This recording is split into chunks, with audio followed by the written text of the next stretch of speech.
All right, cool. Wait till Block comes back. We're interviewing Block's couch.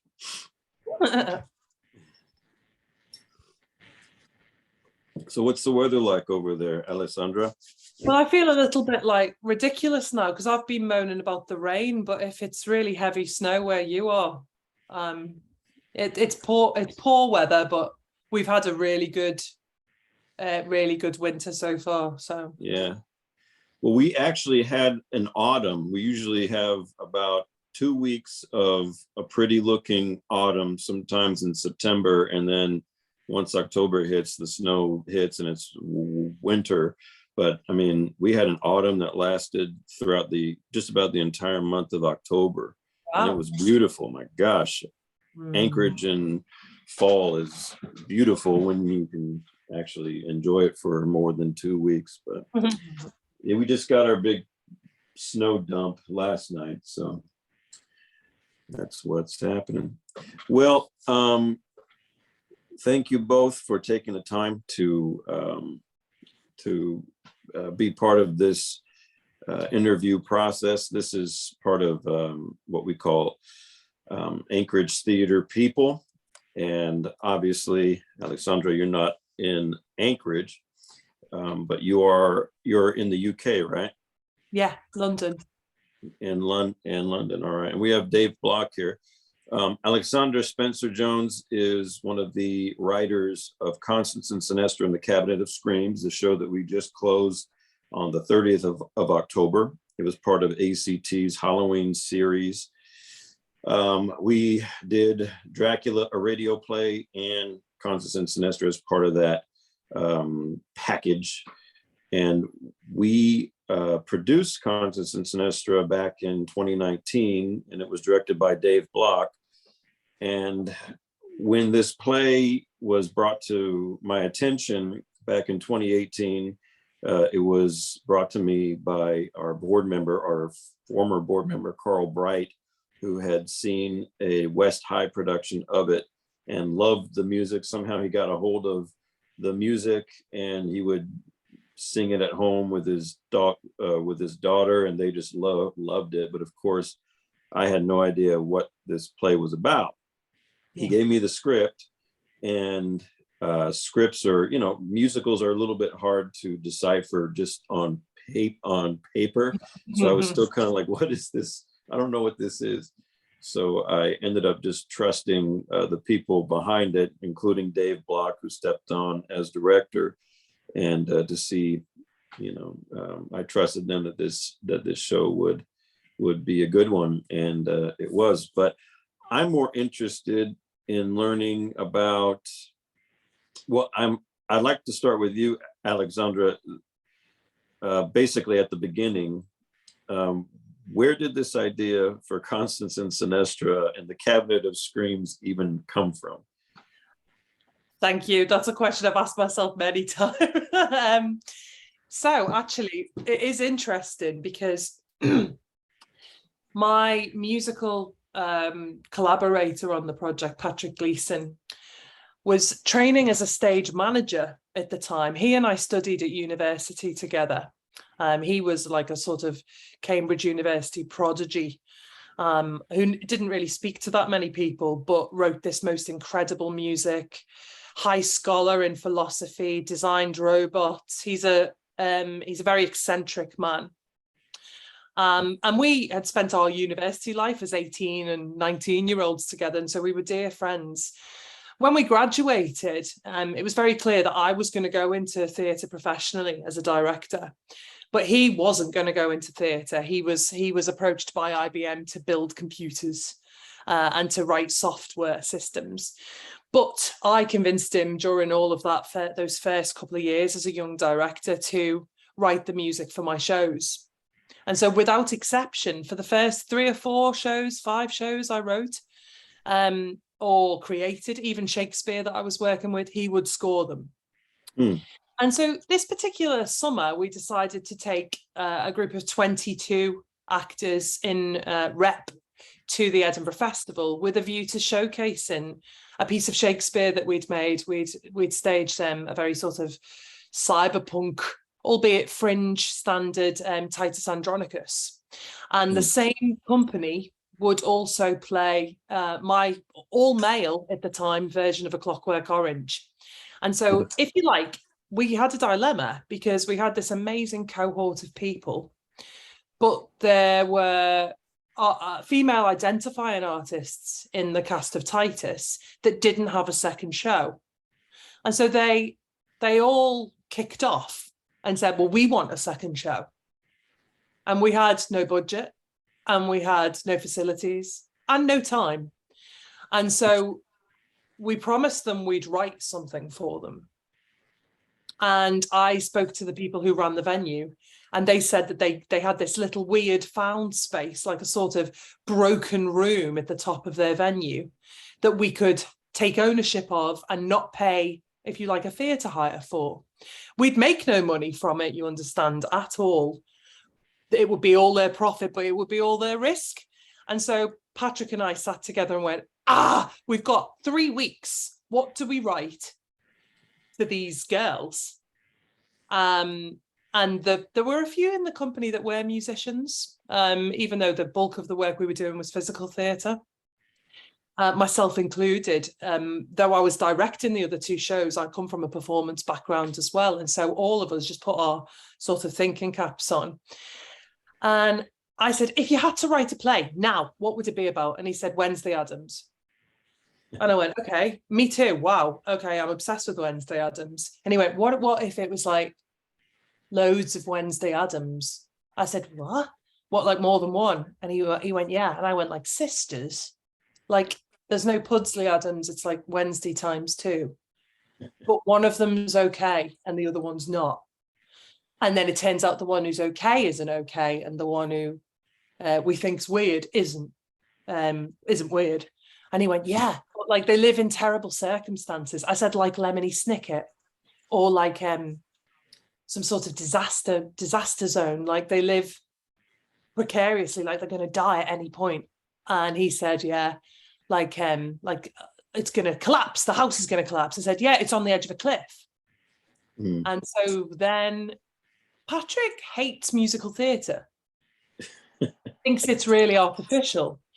I don't hate musical theatre. I'm obsessed with it, and I grew up in it. Indeed, when you mentioned Annie, that means a lot to me because I grew up, that was my first ever show as a 6-year-old,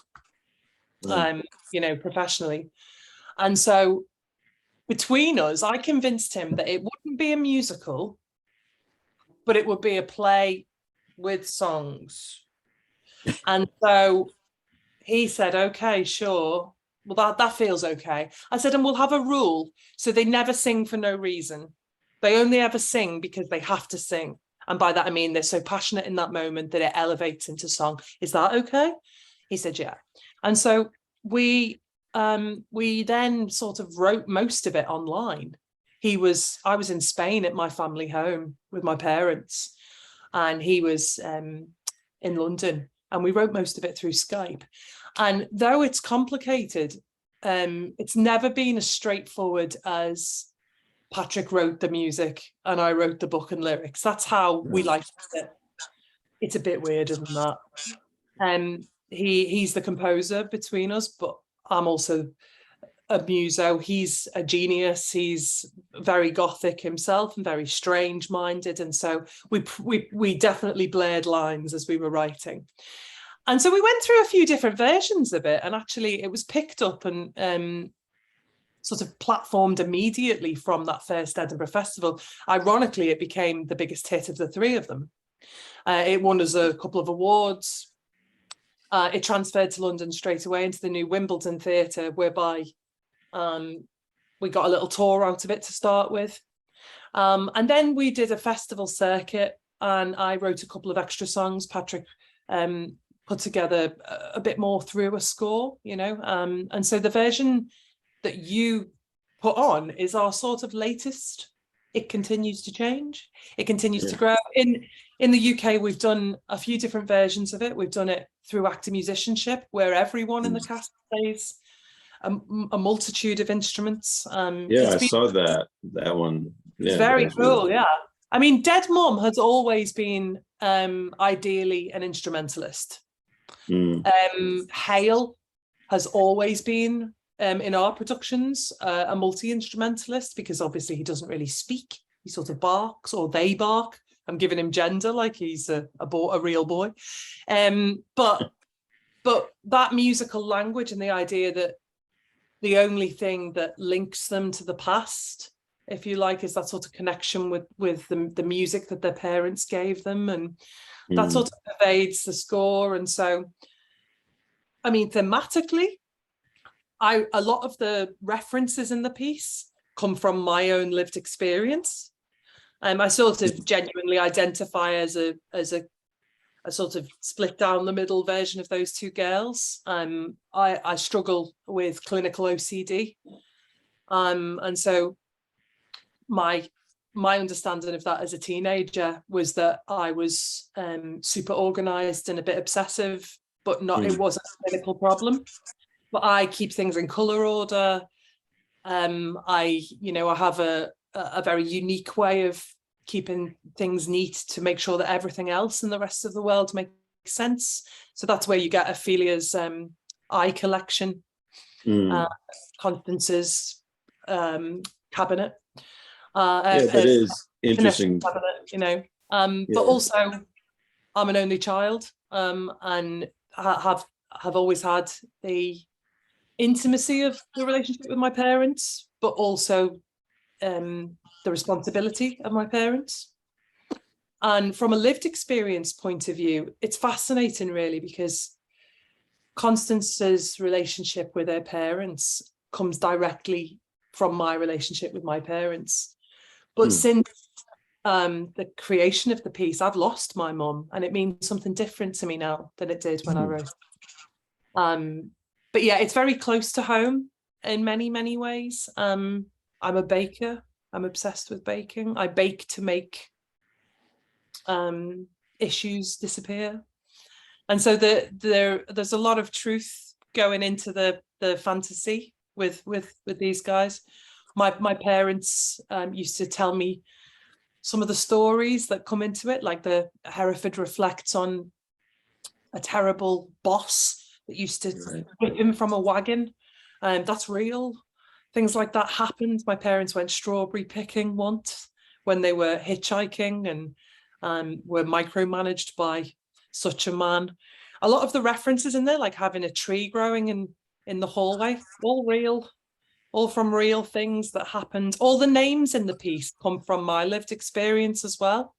When locations, there's a lot of Liverpool references in the piece as well. That's where I grew up.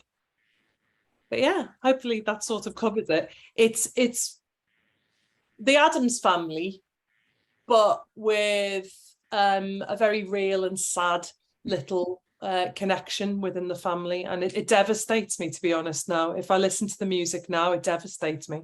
Because what was black humor at the beginning is all too real after you lose a parent. And I think the audience tend to come and watch the piece from different perspectives. I don't know about how it worked in both of your productions, but the audience is often extremely moved by the end. And though it's funny and dark and silly and very silly, it can really break your heart. Yeah, I think. It was interesting. I directed this last time that we did this, and as a director, I'm an actor, and so as a director, I'm so focused on the acting aspect of it. And so, I mean, when I'm directing, I'm not sitting in a chair watching, taking notes. I'm like up there in their face, trying to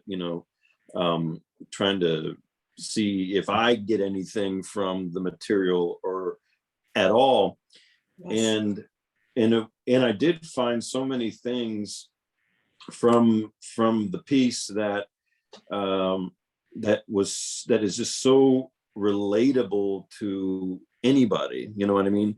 And we had a 15-year-old girl play Sinestra, and I really had her, when she sings about, how everyone looks at you and, and thinks you're strange or whatever.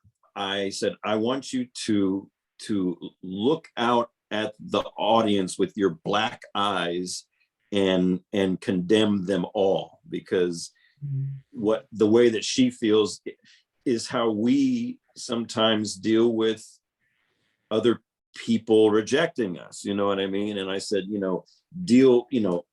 blame all of them for not accepting you, you know what I mean? And I had some, something to relate to that. I had been bullied a lot as a kid and everything like that, and just really came to just not want to deal with people because they hurt you. And so she was able to relate to that as well, and put that out there.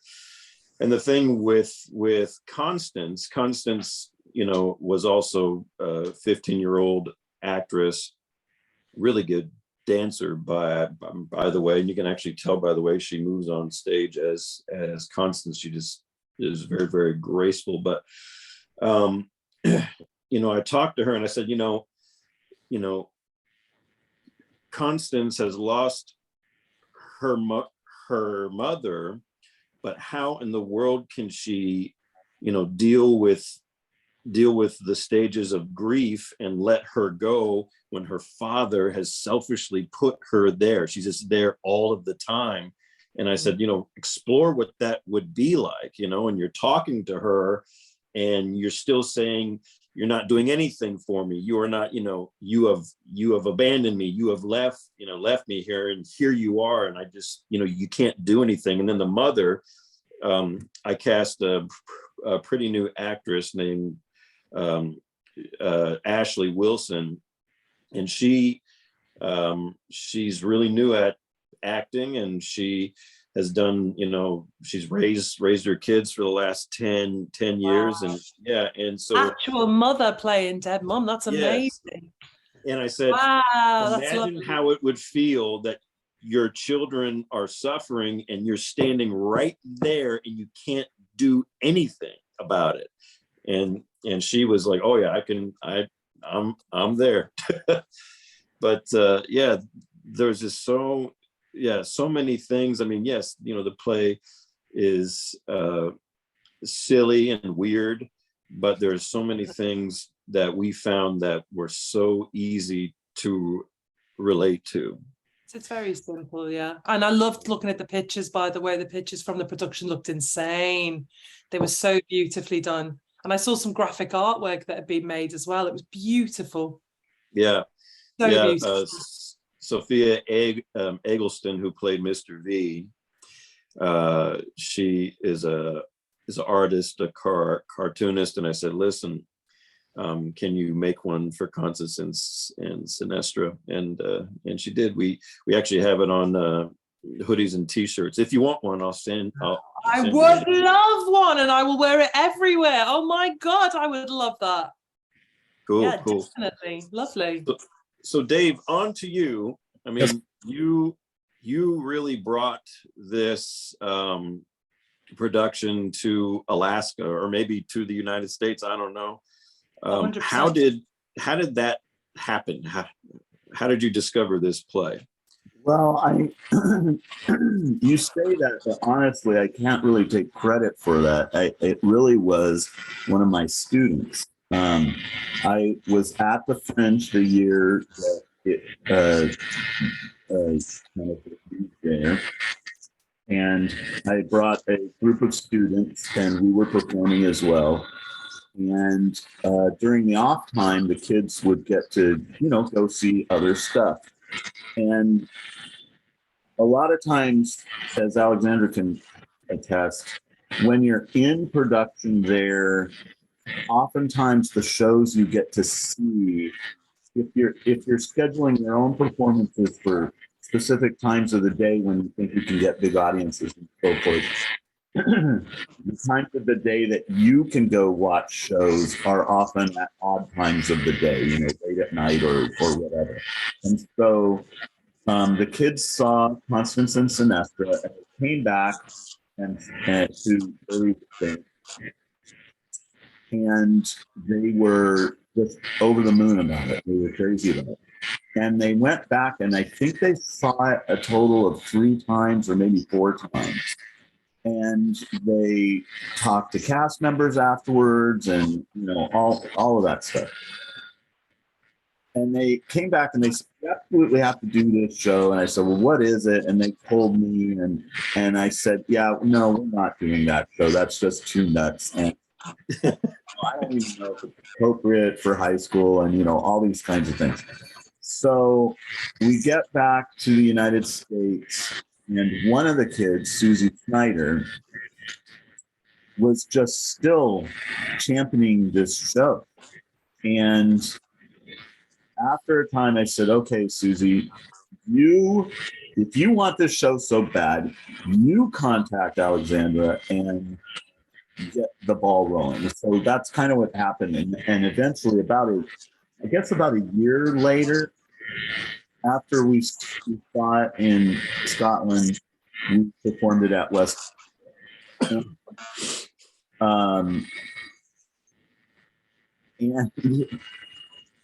it's a weird show. It's a strange show, but it's got a lot of stuff. And I think some of the things you touched on, Matt,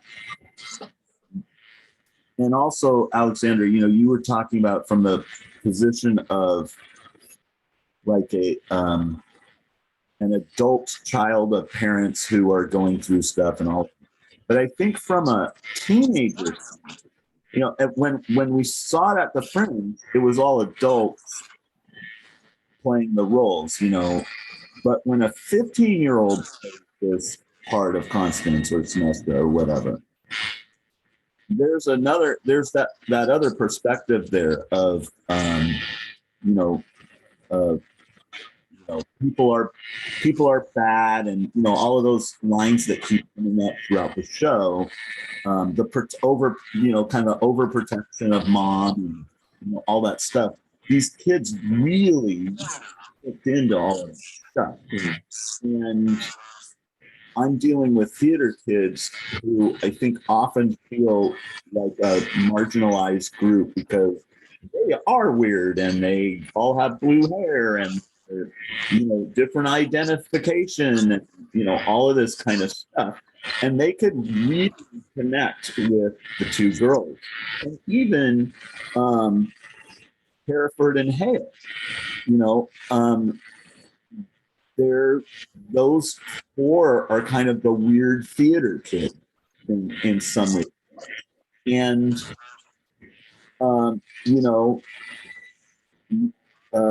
dad, I have a kid who she's now graduated from Harvard and MIT with a master's degree and all this stuff, and she's doing all kinds of stuff down in California. But for years, she was one of my stage managers, Hunter Garino.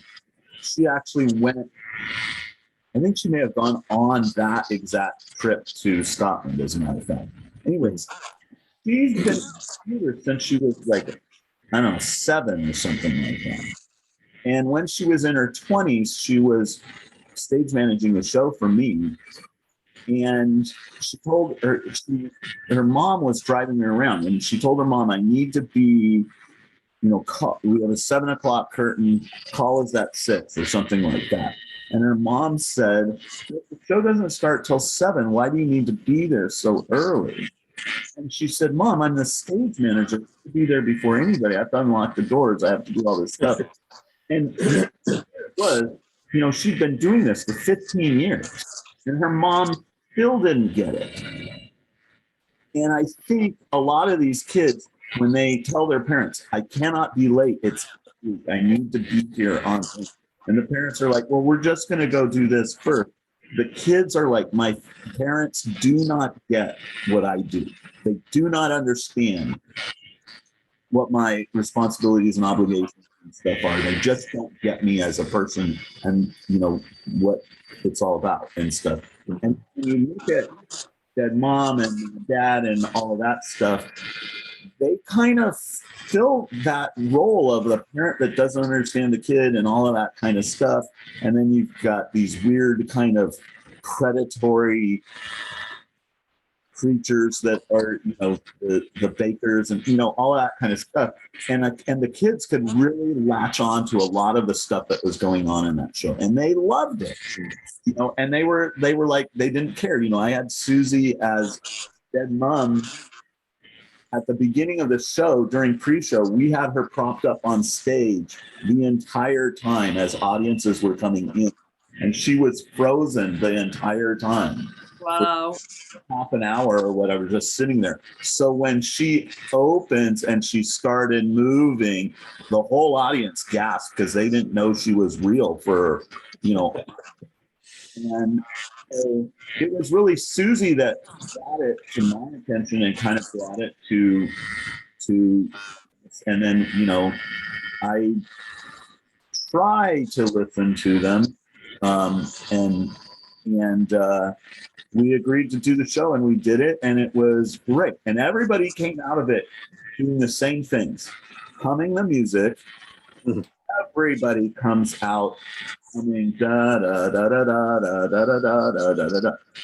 Everybody does, and they all had a favorite character, and they were all different, and it's very character driven. And so everybody was like, no, I loved Constance, or they could all like someone very, and that was what was fun about it. And I think so. Carl, your board member, came to see the show because he's always been very supportive of me at West High School, and he came to see the show.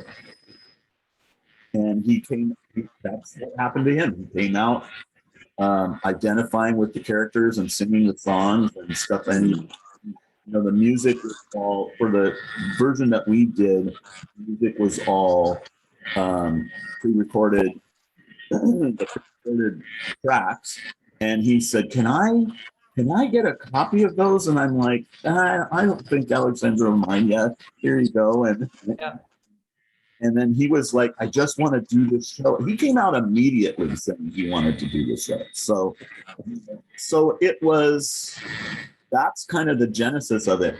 And, you know, when we did it in 2018. So that was back in, what was that, 2013 or something when it was brought to the Fringe?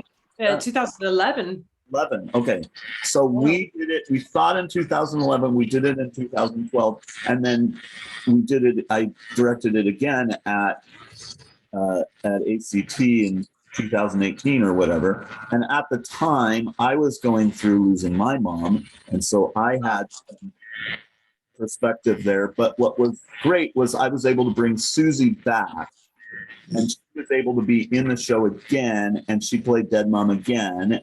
And it was really nice to have her there because we could also tell these stories to the rest of the cast and so on and so forth. And what was interesting, since that show, some of the kids that were in the ACT production, because of the stories and stuff that were being told, went back to the Fringe in 2019 or whatever. With me that had not gone before, and some of it was because of the stories they'd heard from Susie, and so it's had a kind of a life of its own that's kind of tendrilled out into other things, which has been very cool. Yeah, about the music, when we did the 2019 version that you directed at ACT, if you remember, Dave, we had some people who were at a recovery facility in Eklutna, Alaska, come down and help work on some of the set and, you know, helped us out. And we reserved a bunch of seats. Excuse me. We reserved a bunch of seats for them on one of the shows, and they loved it. And I heard from the facilitator there, because I talked to her, you know, a week late, or no, this was like months later, and she said, I still have people at my, like the people in recovery at my facility still singing Constance and Sinestra. These grown adults. Is just, and they just really, really loved it. I've actually had people who've seen this show that we just did and was like, gosh, you know, where do I buy the soundtrack for this? I was like, well, I don't know. Somebody will have to make one someday, but I mean, it was. And the new songs, that's why the new songs aren't recorded, because the original tracks were made just after 2011. I'd love to record Strange. I think I love Strange and I love Sinestra's song. Those songs aren't recorded. They're not, there's no recordings of them. Oh, wow. Yeah, I'd love to do that. Yeah, the thing about that I talked to the actors about too was you know, the mix of the most ugly things with the most beautiful things. And it's, you know, it's like the music is what makes this ugly story or beautiful. It's like the beauty in the midst of the ugliness. And I was talking to a friend of mine who's from Atlanta, and she's like, I don't do, you know, I don't like to watch, you know, things that are, you know, negative or horror or whatever. And I don't really consider this play to be like a horror play. We kind of produced it like that a little bit this time. Like we actually had like when Mad Dad does the taxidermy, we had like actual blood splattered in his face. And Hereford is, you know, singing about my heart is fit to burn, and he has like a part of the fox's heart, and he squeezes it, and blood like shoots up. It was a very bloody show, but one thing that I said to her was, you know, throughout history, this is how we have dealt with the negative things in the world, is to make art out of it and to mock it and to put a mirror up, a mirror up to it. Like there's nothing that we could do about our mortality, right? So what do? We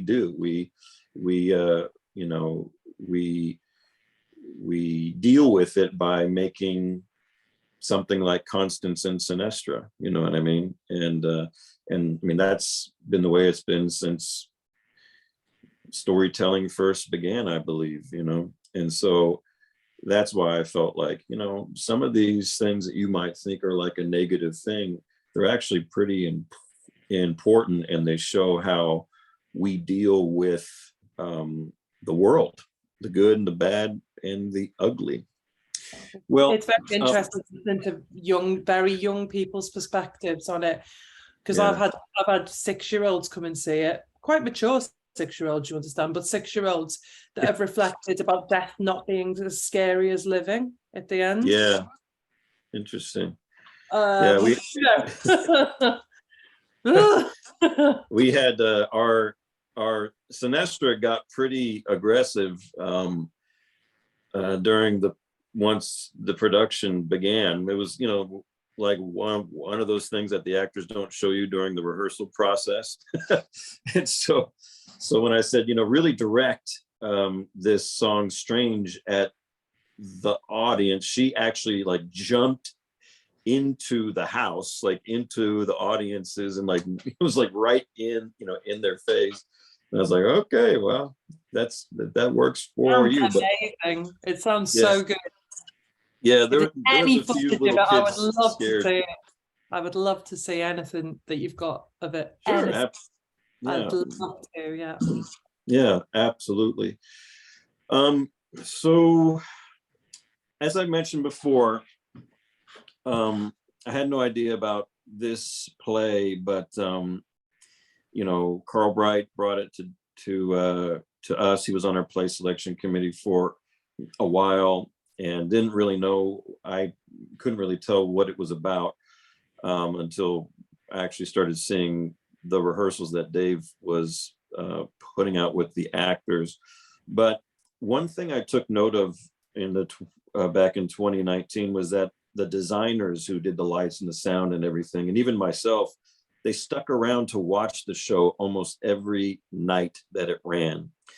And yeah, I usually don't see that. Usually a lighting designer is like, okay, I'm done. That's, I'm on to my next thing. But he would stay and just watch it over and over. And the same with some of the other crew. And the play was just so special to them. I mean, I don't really watch one of our shows every night. I'm like, okay, I saw it's good. And now the audience, but I just had to see it over and over. The story, I think, some of the things that goes for that is the story is paced really well. There's not like a boring moment in this show. The music is beautiful, but there's something else about this show that people just remember. And I mean, you've talked a lot about, a little bit about the show, how special it is, but is there anything else that you might think goes into the effect that it has on people? I think, you spoke beautifully there about like the fact that people come away with a favorite or a relatable sort of lock, a character that they speak, that speaks directly to them. I think that's a big part of it. Pretty much everyone in our experience of audience as well, and in the cast, knows that they're more one or the other. Or, I originated Ophelia van der Scab in the first cast, and I'll never shake her. Never in 100 years will I be able to get rid of someone that thinks in French and actions in English. She's so much a part of who I am now, and so much of what's written in her comes from my heart as well. And I think our audience felt the same. Like, they come away going, "Oh no, I'm much more like her," or "I'm much more like him." And I'm reflecting on my relationship. I think it's that Greek thing, isn't it? I'm obsessed with Greek tragedy, like absolutely obsessed. And everyone in Greek tragedy, everyone is either entranced and fascinated by their parents, or has had a really hard time with their parents. So whether we've got, David might be able to relate to this, having, recently lost his mama as well. You're either obsessed with your mother, and that's an amazing thing, but then that becomes the problem, or you have an absent mother who never gave you what you needed. And so there is no such thing as mummy issues meaning one thing, because you can be overly loved. I was, and then you're left in the devastation of the loss of it. And then, another person might go, well, I reflect on that because my mother was never there. And so you bring to a Greek tragedy, you bring your own relationship to your parents into the story, and you think about that and you reflect. And with Constance, people from eclectic backgrounds and different experiences really see a different story. And it even in Little Ophelia and Victor's story, reflects on what it's like to not feel like you can be a parent. And so it looks at the other perspective as well. And so we pretty much got bases covered. What we never have done, which you've done, which is phenomenal, is play with gender in the piece. And whether or not it's, female presenting people repping male roles or not, we've never swung gender in the piece. And I should love to explore what it means to throw gender in differently into the piece, because we just never have. We've always tried to cast it, always. And maybe that's the new evolution of our version of it, really. But certainly I've been sort of exploring that in my other work. And so, for me, it is about identification. It's about where you identify in the piece, and how that makes you think about loss, and how that makes you think about your parents. One of the other things, and you spoke to that very eloquently, Alexandra, so I completely agree. But one of the things you brought up, Matt, was the technical side of it. And I think one of the things that's cool about this show now having been kind of associated with it in one form or another 4 different times, is how, and I, now that I know the background of how it was originally written, it makes a lot of sense, makes much more sense to me now, because it was kind of written to be in a fringy space. And so there's a gratifying lack of imposition of technical elements, because when you take something to the fringe, you're kind of hostage to whatever happens to be at the venue. It might be, there's a blanket, or, it's whatever it is. You're in a closet, or, or something. So when we were able to take it, I've now directed it on 2 very different stages. So the West High stage is a 40-foot proscenium arch with 2,000 seats. And the ACT is a box with 70 seats. And being able to do it different ways like that, and the way it is written, designers permission to go nuts and do whatever works for them and be very, very creative. And the boundaries of, stuff, they're just working. So everything is a lighting designer can just go bananas in this show and do whatever they want, make it very, very dark, or lots of intense color, or whatever, and some very, very interesting things. So, it was fun for me to do it 2 different ways in 2 very different venues, because I could play with the technical aspects of it. And, we had in the TV version, we built a system so hail could be all over the place and coming out of trapdoors and stuff, but actually going up a pole into the ceiling of the space and disappearing up above costume loft that we have. We there for him to go do this. And doing all kinds of stuff like that. So I think technicians, sound, lighting, set designers are able to really a big bite out of this show, even though it's little, it's an hour long or whatever. You can really take a big bite out of this show in terms of the technical aspects of it and do some really fun things. I think one of my favorite things I've ever done, and I've done hundreds of shows now, but one of my favorite things I've ever done was doing the granddad portrait, making that using, we had a television set that we hung on the wall, and I had an actor backstage in costume that we sent a live video feed from to the TV set. So it looked like a painting hanging on the wall, and then all of a sudden you could come to life and do all these things that that happen in the show. And so I could never have done that in anything else. So this show gave me an opportunity to do some cool stuff technically, and coming every night to see that. I don't come to, once I direct the show and I get past opening night, I'm kind of like, okay, I'm out onto the next show, and I come back once in a while, but I came to see CONSTANCE lots. Yeah. So it's fun to not only see the tech and see the actors do the thing, it's also fun to see the reactions of the audience. If you're a technician or you're, backstage or whatever, and you see them, every night being able to wait until Susie did that first motion and everybody noticed she's actually a living thing on stage, this doll or whatever. That was just so gratifying to see how much the audience gets sucked into the world of this show, which is so weird and so kind of, what's his name?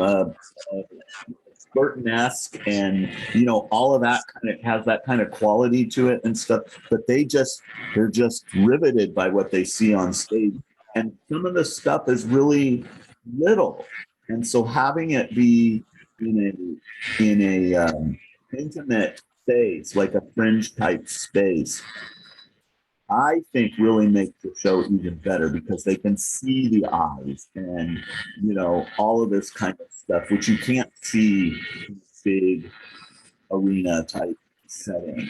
And so I found a lot of gratification with the show from the technical side in those ways. The other thing that for me as an educator and working with people in the show is, and having done it now over the course of, now it's been 10 years, I can't believe that, is seeing how the play has evolved. We saw originally at the Fringe, there are new songs, there's new scenes, there's new characters, there's things that have happened over the course of that decade, where we see how a playwright and how their experience and then their experience with the show, but their life experience too, alters the play in the life of the script. And so that has been interesting to see. And so for me and Susie particularly, we saw the original, and then we saw in the 2018 or 2019, whatever that year was, we got to see kind of we'd be going through the script, and she'd go, "I don't think this was here last time," or whatever. And I'm like, "Yeah, right, this was not in," because I had my old copy of the script from before, and I'd go like, "What this?" So seeing that, Hail. yeah, seeing that is really cool for actors to see how that stuff changes over time. Yeah, I had the same thing with the run of the show. There was one day that I was to take off, and it was last Saturday, and I talked to my wife and I said, I think when we put the kids to bed, I just need to go back and just be at the theater and watch the rest of the play. And it was just also because I felt like I was missing out on something, just being able to see audience members experience it for the first time, but also to be around the actors as well and how they felt about it was just, I thought, man, I think I would really miss them, the audience and the actors. And so I did sneak out and get to check out the last bit. So what's next for Constance and Sinestra and you, Alessandra? Well, I'm currently the associate. I'm sorry. Let me ask you this as well as part of the question. Are you still collaborating with Patrick Gleason on anything? That's interesting, actually. Well, it's brilliant to hear that you put it in a rep with Dracula, because Patrick and I wrote Dracula together, Cool. which is sort of actor musician gothic sort of steampunk thing, which we took to the front a few years later. Oh, cool. And we wrote the music for that together, and his music on that is stunning, really beautiful. Constance has so much Danny Elfman influence, but this is Danny Elfman muse a lot more. It's very, very interesting, and we've written many projects together since. I wrote, and it's a bit blue to say the full name, so I'll give you the sort of bleeped version, but I wrote a version of the Oedipus called The Theban Mother, and he wrote the music for that as well. And that's gig theatre, very 80s, very edgy, bit different than Constance in some ways, but the same sort of beating heart, bit anti-establishment, angry people kicking off, Greek. But I, in my sort of day-to-day life, I'm a freelance director. I'm the associate director of Six in the West End, and so I spend some time working on that. And I'm in the middle of creating a brand new version of Dangerous Liaisons that's actor muso, and it'll be my adaptation, not Christopher Hampton's. Wow. And so that's next year's Fringe, hopefully, as well as a few different projects that have been brewing. I work at Shakespeare's Globe as well in London. A big core passion of mine is Shakespeare, and so my concentration is that at the moment, really. Yeah, and I wrote a show this year reflecting on the pandemic and my experiences during that, called Chopped Logic, which interwove live music, not composed by Patrick, who now lives in a farmhouse with his amazing children, a Ukrainian family.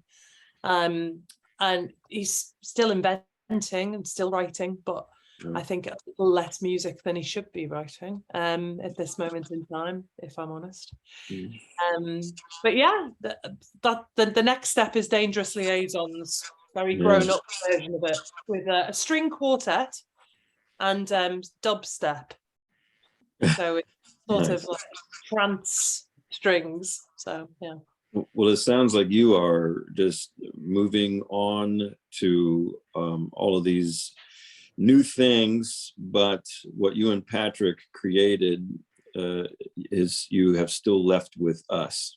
And I'd like to explore the idea of making Constance and Sinestra an annual October thing at ACT. I know there are so many young actors and actresses that saw it this last time that want to be in it, that want to be a part of it. It was fun to direct. It was funny that you mentioned, that you wrote the play in 3 weeks. We kind of put the play together in 3 weeks. I don't know what I was thinking. I guess I didn't take into account how complicated the show actually is.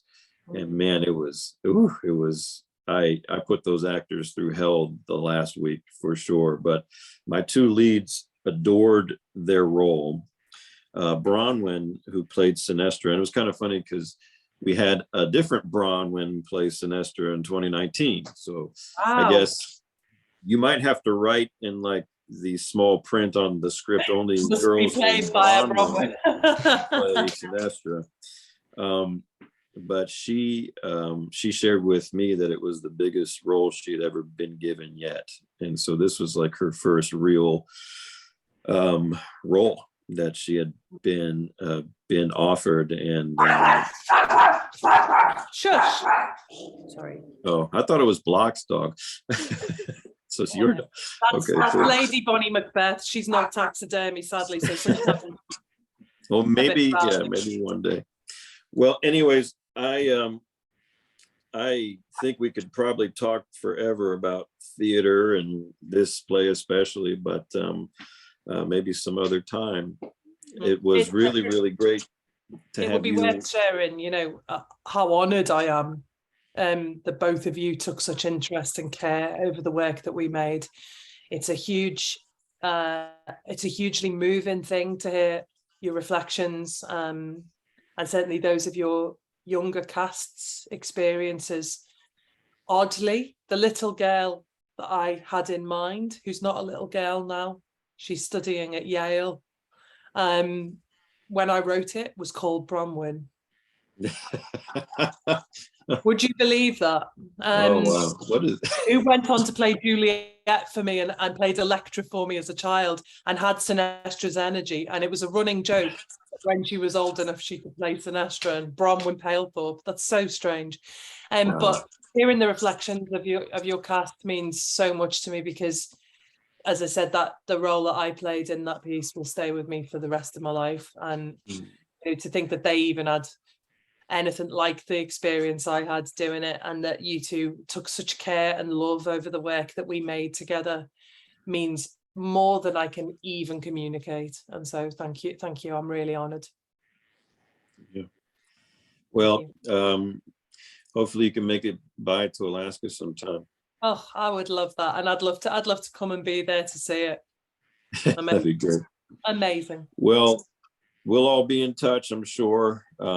Dave, thank you for taking the time to talk about this. I just think it's such an interesting story of how this play came from the UK to, big booming metropolis like Anchorage, Alaska.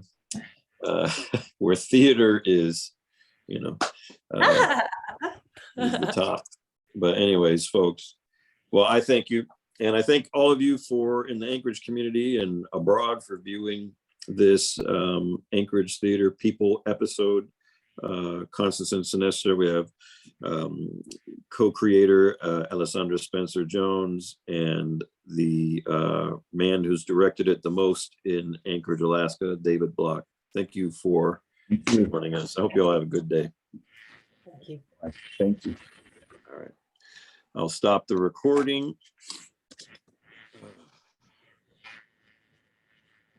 Stop. Did you ever